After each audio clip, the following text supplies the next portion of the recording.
Ready, set, let's roll. How's it going, everybody? Flint from Flint and Steel Survival bringing you this video today. So this is my Benchmade Hidden Canyon Hunter. I have a video up on it that's the reveal of it, and it's my most popular video on the channel. It has just short of 4,000 views. It's like 200 away, less than that. But I posted this a while ago, like I think it was my birthday in 2016, so it's been a couple months. I keep getting comments, I keep getting people watching this video. I got a really good comment today by a man named Tyler Hofer, H-O-F-E-R, sorry if I butchered your name, sir. He's asking, and he asked me 3 specific topics. This compared to the Schrade Sharpfinger made in the USA in EDC outdoors and hunting. I said I would pick this, and I also mentioned it's all personal choice. I said I would pick this knife for all 3 tasks. The only thing I see that the Sharpfinger has over this is the length of the blade, but the Sharpfinger also has a very thin point, and the blade is a lot thinner than this, plus you don't have all the spots of jimping. So that's kind of what pushed this over the edge for me. I absolutely like this knife enough to own it, but not enough to love it and recommend it for every task. So that being said, this might not be in my collection very much longer. The right offer came along, it would be gone. I said I was going to make a sheath for it, but I'm not sure I like it enough to take the time to make that sheath.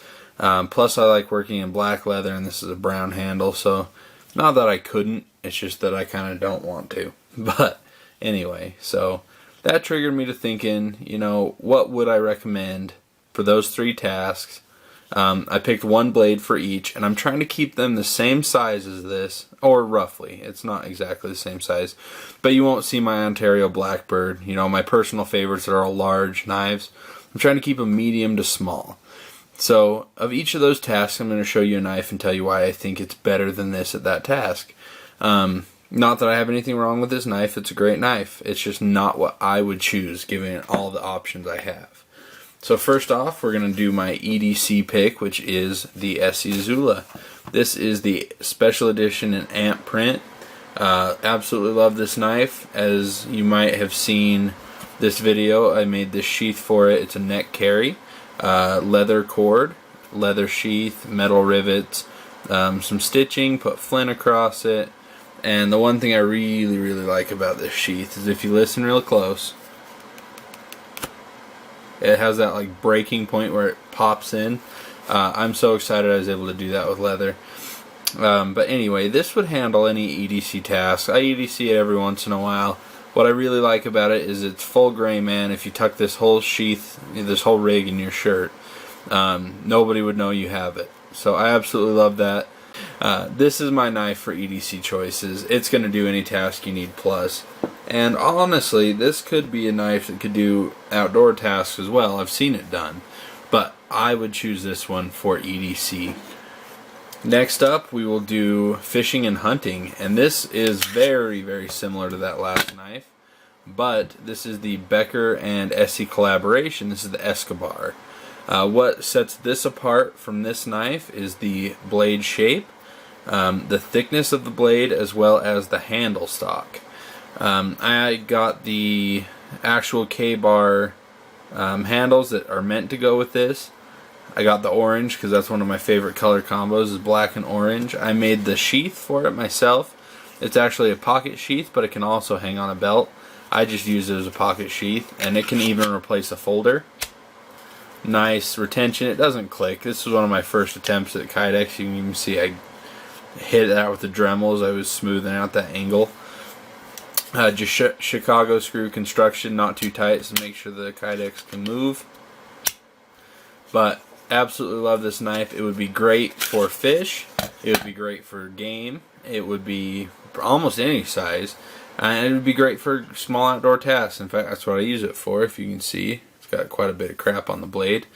But this is a great woods EDC knife. If I don't feel like carrying a folder, I'm out in the woods, I'll just slip that on my pocket in the folder spot. Never even notice a difference. It's about the same weight as some folders.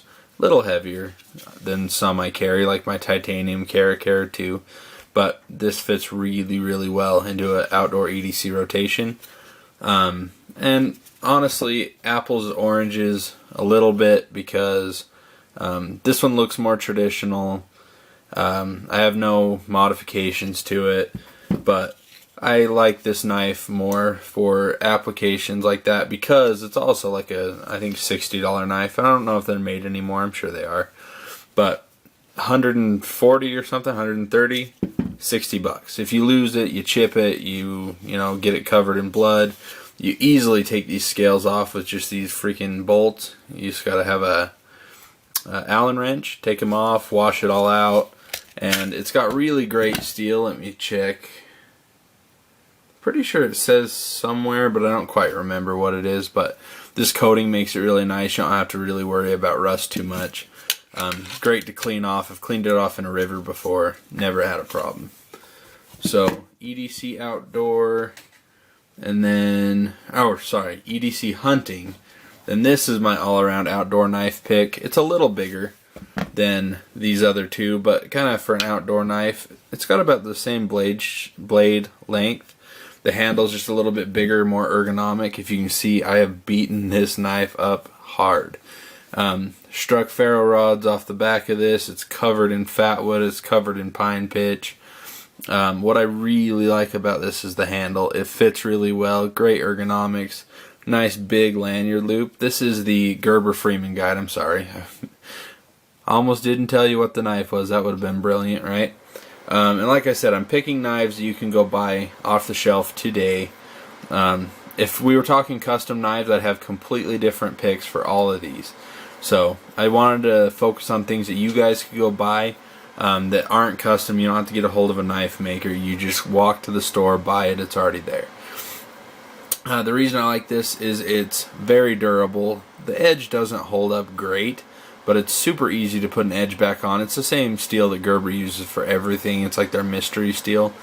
The handles are very ergonomic, tons of jimping, which is one really positive thing I like about that Hidden Canyon Hunter. I made it a nice pocket sheath. If you see a pattern, all the small knives I like to carry in the woods are in the pocket. The larger knives are what I wear on my belt. Sometimes I wear my bushcraft belt, and it'll have a big knife on it and a whole bunch of gear. So if I wanted to carry a small knife and a big knife, it's so much easier to throw this in your pocket. And now that I'm a concealed carry holder, I don't have to wear my gun on my belt. I can wear it anywhere I want, in my belt, you know, wherever. So I really like this knife. The sheath I made for it makes it extra useful. I carry it with a UST fire starter. It's got the flint and steel both in it.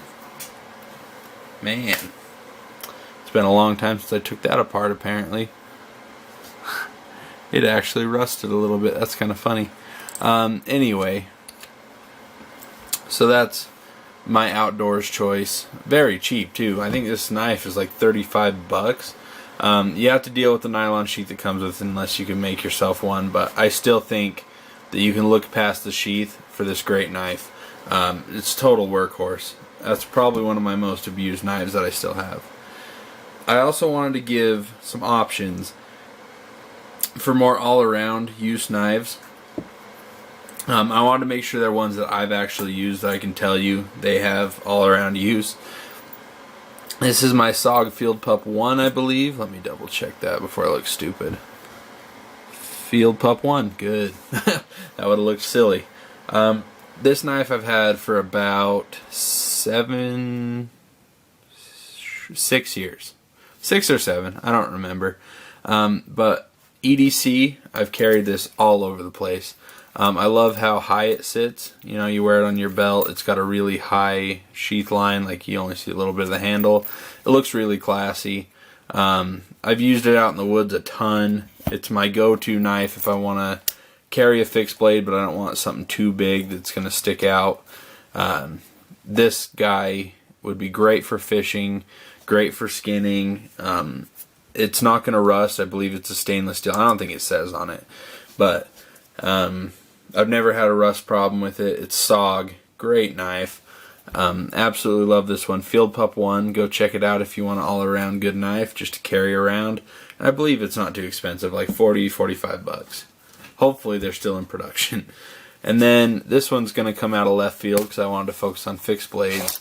But I honestly think the most all-around knife is the Benchmade Adamas. This is the Desert Tan or Coyote, whichever one they call it. But it's got nice thick G10 on it. It's got a really good G10 backspacer. Super durable. I'm going to say that it's going to outlast this in the field, my SC Zula. It's probably going to outlast this guy in the field because Gerber does break quite often in hard to use tasks. I'm not willing to say it's going to outlast this guy because this guy is really tough. I love the blade shape on it. That's why it beats the Azula. The Azula has a problem, in my opinion, where it comes up into here and it gets a weak spot. This guy does not have that. So I think this will outlast the Azula, but like I said, this is all opinion.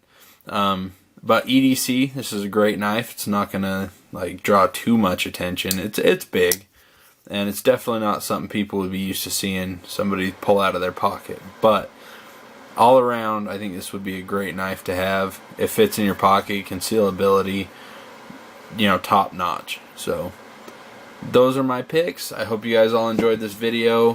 Feel free to make one of your own. If you disagree with me, make your own. If you disagree with me, put it in the comments below. I'm always open and willing to receive feedback.